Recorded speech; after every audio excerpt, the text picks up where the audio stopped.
The statement was so surprising, at first I thought it had been misreported, but it was true.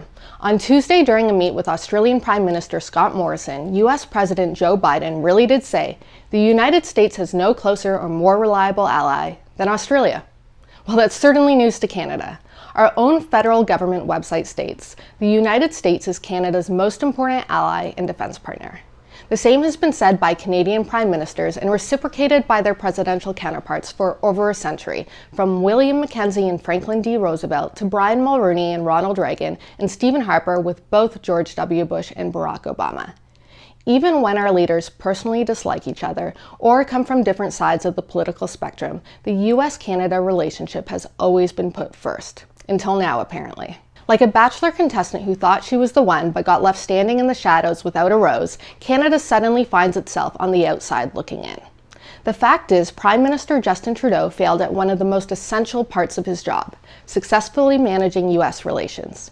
He himself said in a 2015 speech that maintaining a good relationship with America was one of a prime minister's biggest responsibilities.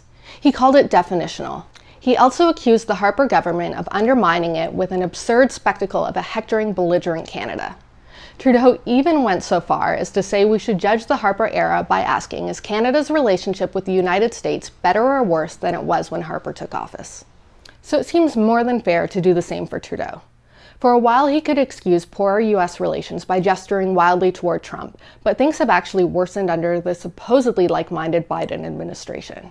There's been a remarkable lack of reciprocation on the border opening, which has now been extended until October 21st, even as the US eases restrictions on travelers from other nations. Meanwhile, Canadian families and businesses suffer.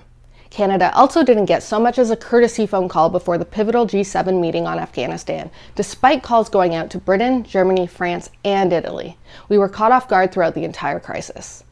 Then, last week, news broke of a new US-UK-Australia security pact aimed at confronting China's growing military and political influence in the Indo-Pacific region. According to government officials, Canada was again blindsided and never consulted on the pact. Our closest allies formed a newer, more exclusive ally club, and we weren't even invited. The message from the US side seems perfectly clear. They don't feel Trudeau's Canada is a reliable one ready to seriously tackle the biggest international issues of the day, particularly when it comes to China. It's hard to blame them with recent news about serious security breaches and the Liberals essentially turning a blind eye to Chinese organized crime using Canada as a money laundering haven. How can we be trusted with international security and defense strategies when we can't even keep our own house clean? It's unfortunate foreign affairs didn't get more airtime during the recent federal campaign, because ours are really in a sad state. The US can afford to find new top allies, but we don't have the same luxury due to economic, geographical, and military realities.